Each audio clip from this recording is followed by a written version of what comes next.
Salut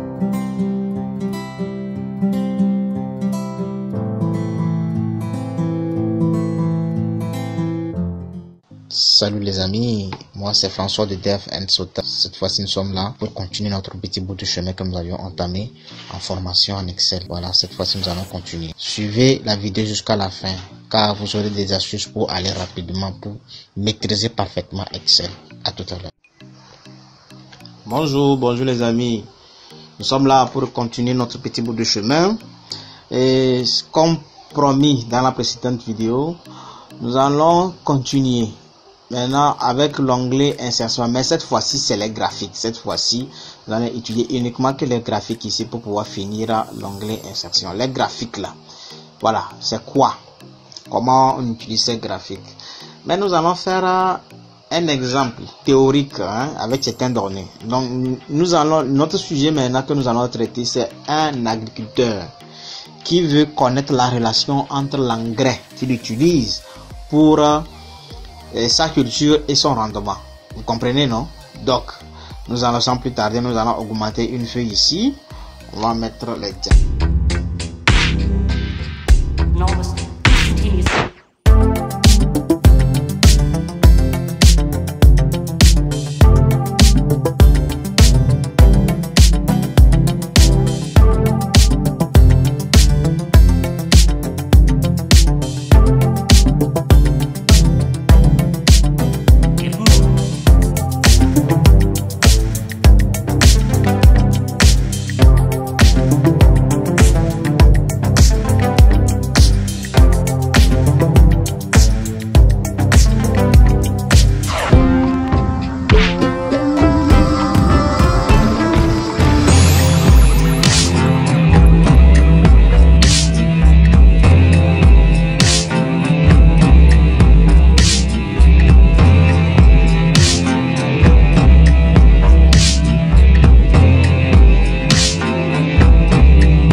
La première année 2010, il a utilisé 47 tonnes de maïs pour avoir, bon, ici là on va mettre les milliers, c'est par terme de milliers, ça, voilà, ça, voilà, on va mettre c'est par terme de milliers, voilà. La première année, il a utilisé 47 tonnes pour avoir 57 246 tonnes de maïs. Donc vous comprenez, dans cette fois-ci nous voulons établir un diagramme, d'accord, un diagramme. Maintenant les diagrammes que nous allons établir, on va aller dans l'onglet insertion. Voilà, c'est ici les graphiques qu'on veut utiliser. Donc on va faire 3 ou 4 types de diagrammes pour mieux voir. Donc on veut voir la relation qui existe entre les tonnes, l'engrais et le maïs. Donc on vient sélectionner tout comme ça, on sélectionne comme ça, vous comprenez, on sélectionne comme ça et vous venez ici, type de graphique, ici ça c'est le diagramme en circulaire. Non, c'est pas ça, nous on veut voir tout avant de choisir. Donc si vous voulez voir tout type de diagramme, c'est ici. Mais par contre ici là, quand vous envoyez votre question comme ça, vous voyez non, Vous voyez, façon dont ça se présente. Non, c'est pas nous les formes là, c'est pas les formes là que nous voulons. Nous voulons choisir autre chose. On vient, on clique tout.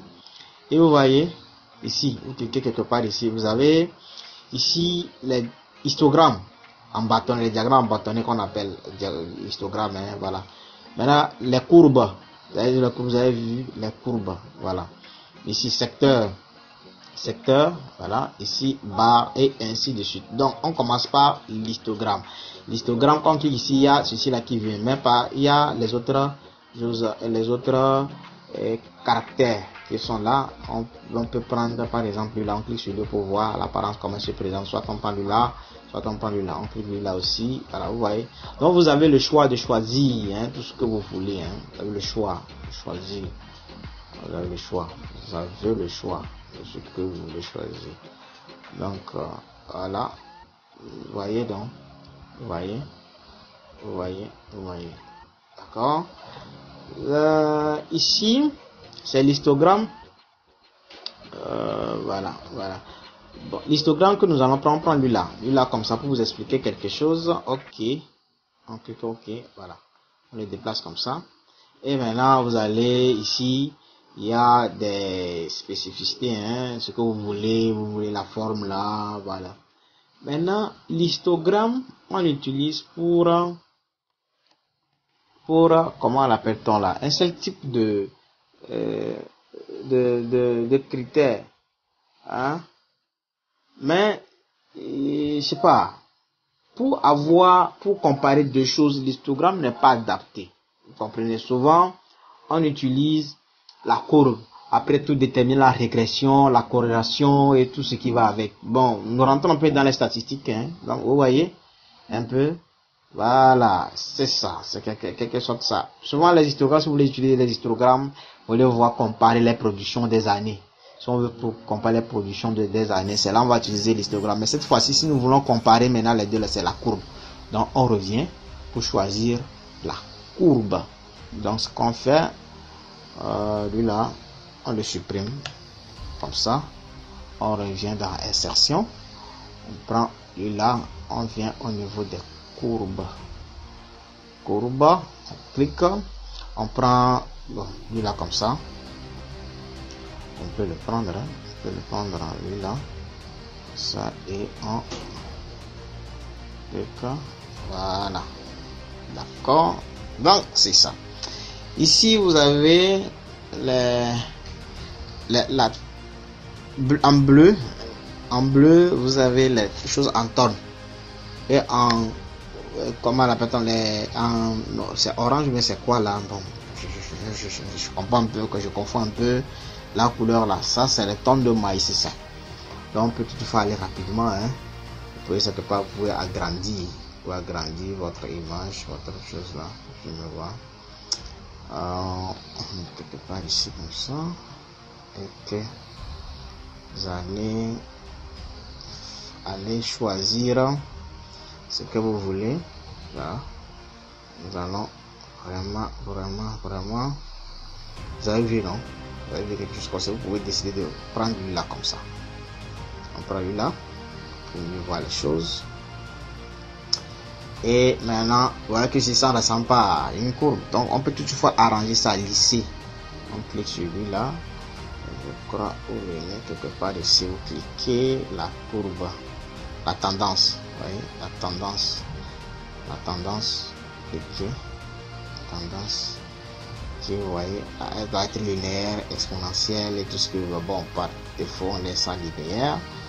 On prend pas encore les axes verticales, horizontales ou verticales. Si on clique sur vertical, vous avez vu comment ça se présente? Non. Bon, c'est bon, c'est bien. On laisse ça comme ça. Et vous avez mis 47 tonnes d'engrais et puis voilà, vous avez récolté 57 000 tonnes, 57 200 quelques tonnes de maïs. Donc c'est comme ça, ainsi de suite. Donc c'est ça. Bon, on va encore là.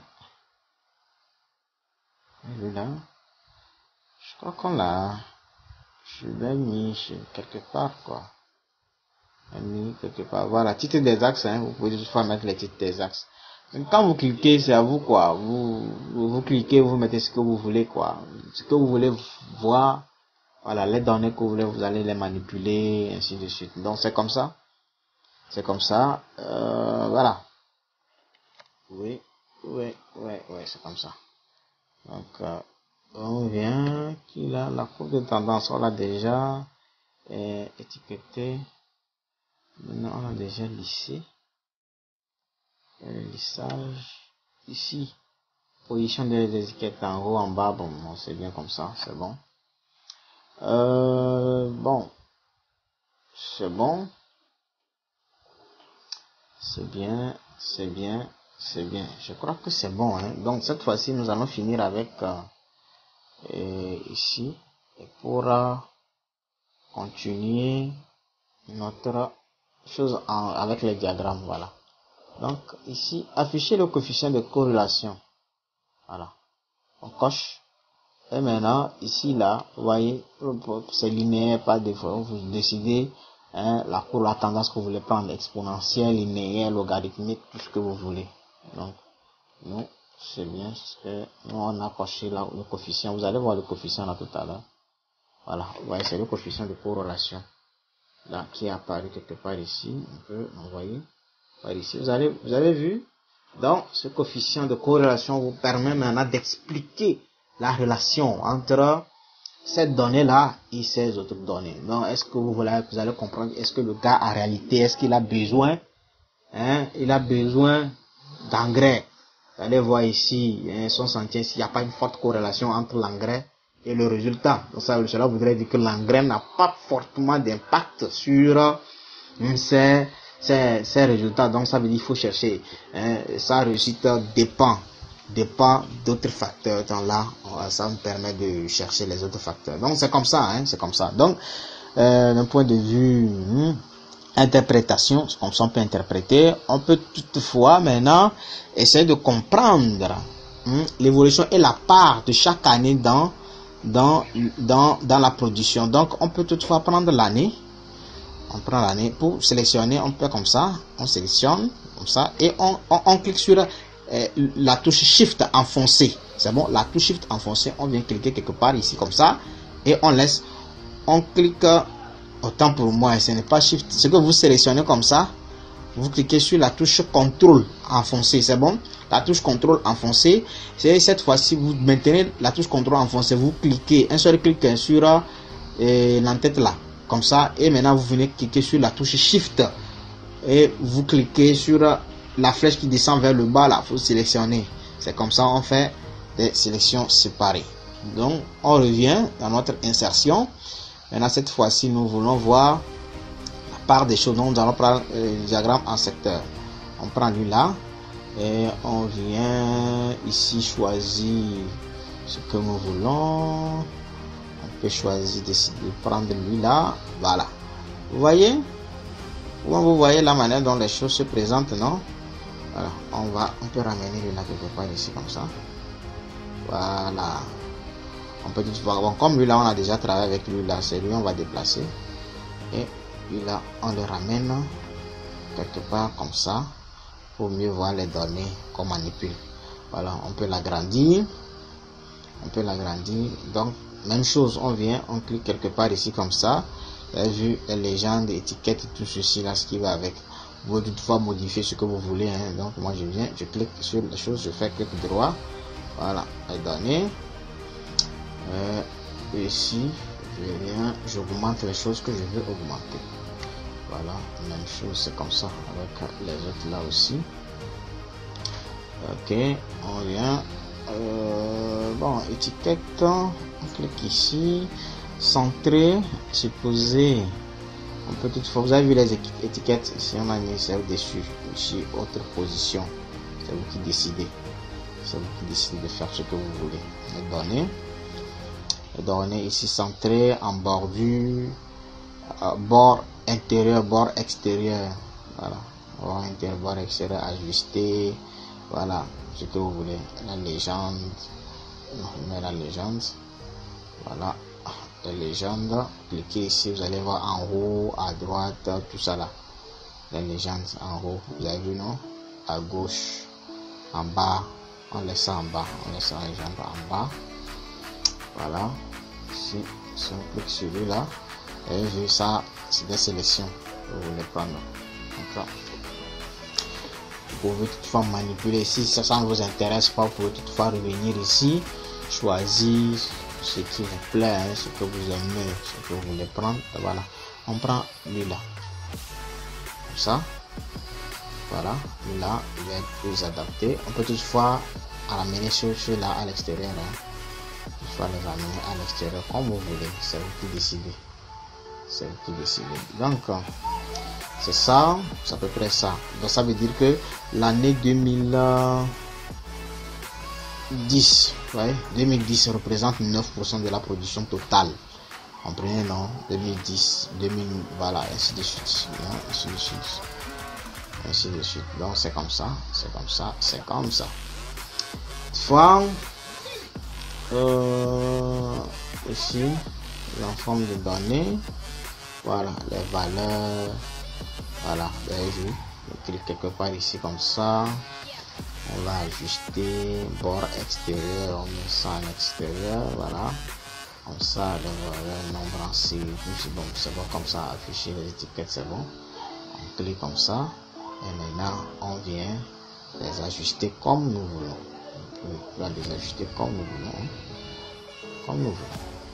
Donc, c'est ça. Vous avez vu que 2000 ans, pour la 2017, voilà, 2010, 8%, il représente 8%. 2011, 8% également. 2012, 8%. 8%. Apparemment, ce 8%, c'est chose là qui représente 9% et tout ça là. Donc, c'est ça. Donc c'est ça. Donc du coup, sur ce, nous vous disons merci.